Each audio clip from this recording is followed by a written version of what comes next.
और अब हमें इस मंच पर एक प्रेरणादायक सफर कर चुके एक ऐसी पर्सनालिटी ज्वाइन करने वाली है जिन्होंने अपने व्यवसायिक यात्रा में बड़े सपने देखे और उन्हें पूरा करने के लिए अथक परिश्रम किया। वे RCM बिजनेस के संस्थापकों में से एक हैं और उन्होंने इसे भारत की सबसे बड़ी स्वदेशी डायरेक्ट सेलिंग कंपनियों में से एक बना दिया। लेडीज एंड जेंटलमैन, उनका मानना है कि हर व्यक्ति को आर्थिक रूप से आत्मनिर्भर बनने के अवसर मिलने चाहिए।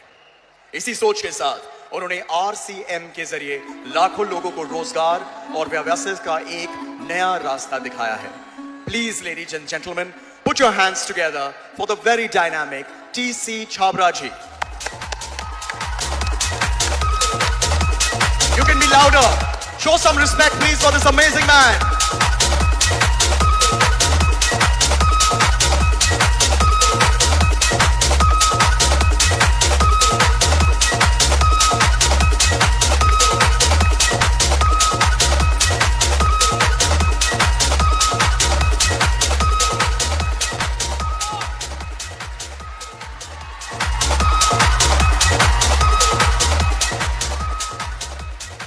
बहुत बहुत धन्यवाद सभी को। सबसे पहले मैं धन्यवाद की शुरुआत करूंगा ADSI और केट, जिन्होंने ये अद्भुत आयोजन संपन्न किया है। उनकी अगर वो नहीं होते तो शायद ये आयोजन हम नहीं कर पाते, इसलिए वो धन्यवाद के पात्र है।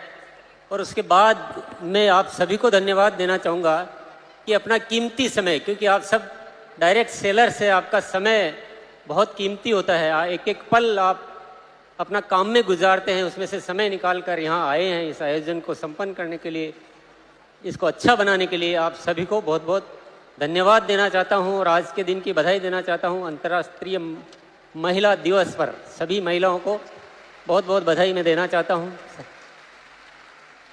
डायरेक्ट सेलिंग इंडस्ट्री, इसका अगर सही तरीके से मूल्यांकन किया जाए, ये एक ऐसी इंडस्ट्री है, अगर इस भारत का व्यापार 10% भी इस डायरेक्ट सेलिंग के माध्यम से कर लिया जाए तो ये देश पूरी दुनिया में सबसे विकसित देश हो सकता है। क्योंकि अभी हम एक छोटा सा हिस्सा व्यापार का करते हैं इस माध्यम से, लेकिन फिर भी लाखों की संख्या में लोग इससे जुड़े हुए हैं और लोग अपने जीवन में खुशियां प्राप्त कर पा रहे हैं, अच्छा जीवन जी पा रहे हैं। तो थोड़े से में ये हो सकता है, तो थोड़ा और अगर ज़्यादा हो जाए तो क्या हो सकता है। इसमें केवल एक तरह का विकास नहीं है, इसमें महिला सशक्तिकरण की जो ज़रूरत है, जो देश का हर नागरिक और हर अधिकृत जो भी जिम्मेदार है वो सभी सोचते हैं कि महिलाओं को आगे लाए बिना देश आगे नहीं आ सकता।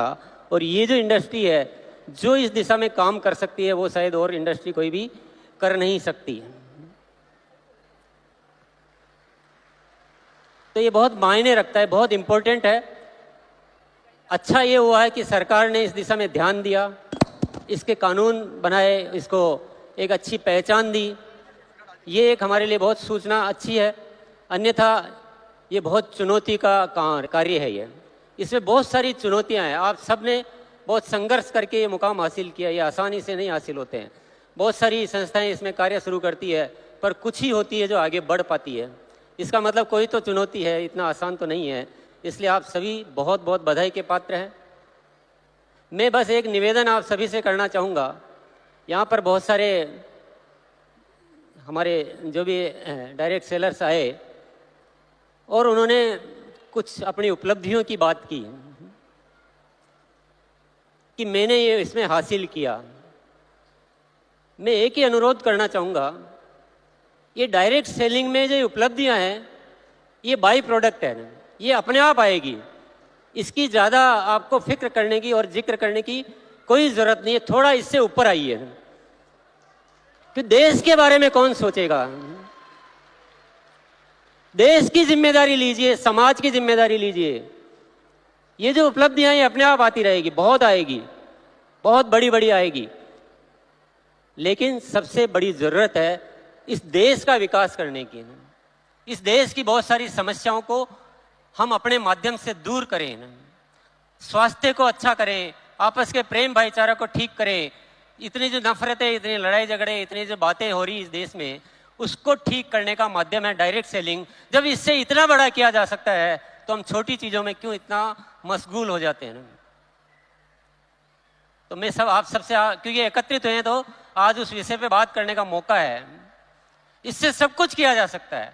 इससे शिक्षा को सुधारा जा सकता है, जीवन मूल्यों को सुधारा जा सकता है, आपस में प्रेम भाईचारा पैदा किया जा सकता है, मानसिक तौर पे हम मजबूत हो सकते हैं, हम खुशियां बढ़ा सकते हैं, जीवन से दुखों को दूर कर सकते हैं। जब सब कुछ कर सकते हैं तो व्यक्तिगत स्वार्थ छोड़ के अगर देश हित में हम काम करें और सब मिलजुल के करें, हमारे आपस में कोई प्रतिस्पर्धा नहीं होनी चाहिए। हमें प्रतिस्पर्धा है जो अभी डायरेक्ट सेलिंग को नहीं समझे हैं उनसे प्रतिस्पर्धा है। आपस में प्रतिस्पर्धा करना ये बिल्कुल भी न तो जरूरत है न ये उचित है।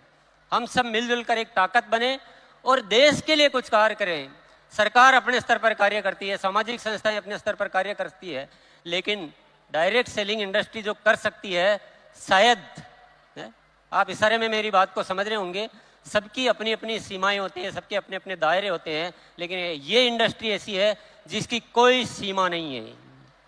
ये सीमाओं को लांघ चुकी है, ये सीमाओं को पार कर चुकी है। हमें ऐसा करके दिखाना है कि सरकार भी ये मानने के लिए मजबूर हो जाए कि देश के विकास में डायरेक्ट सेलिंग इंडस्ट्री का सबसे महत्वपूर्ण रोल होता है। अपनी नीतियां बनाते समय हमें भी याद किया जाए,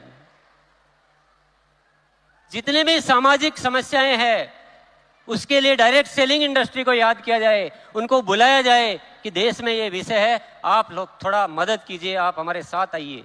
तो थोड़ा बढ़कर सोचिए ना, थोड़ा बढ़कर सोचिए। हम इनकम का जिक्र तो कर देते हैं, लेकिन क्या पहले दिन इनकम आ जाती है? क्या सबको आ जाती है? इन सच्चाइयों को छिपाने की कहीं जरूरत नहीं है। जो मेहनत करेगा उसको इनकम भी आएगी, जो नहीं करेगा उसको नहीं आएगी। किसी को मिसगाइड कभी नहीं करना चाहिए, ये थोड़ा सा अदरवाइज हो जाता है। और जब हम सामूहिक तौर पे कोई कार्यक्रम करें तो प्लीज ये जिक्र तो नहीं किया जाए तो अच्छा है। ये हमारी भी कोई इंडस्ट्री भी कोई वैल्यूज होनी चाहिए। इनकम अपना पर्सनल आपकी मीटिंग सेमिनार होती है तब हम जिक्र करें, बहुत अच्छी बात है। जब सामूहिक स्तर पर कोई आयोजन होता है तो हमें कुछ बड़ी बात करनी चाहिए, कुछ ऊपर निकलना चाहिए, कुछ देश की बात करनी चाहिए, कुछ सामाजिक विकास की बात करनी चाहिए। और हम सबको मिलकर आज एक संकल्प लेकर जाना है कि हमको इस कार्य के माध्यम से इस देश को अच्छा बनाना है ना, जीने लायक बनाना है ना, विश्व गुरु बनाना है। तो यही मेरा आप सबसे अनुरोध है। पुनः मैं आप सभी को बहुत बहुत धन्यवाद देता हूँ, आयोजकों को धन्यवाद देता हूँ, मुझे बोलने का मौका दिया उसके लिए मैं बहुत बहुत धन्यवाद देता हूँ। शुक्रिया, नमस्कार, भारत माता की जय। बहुत बहुत धन्यवाद।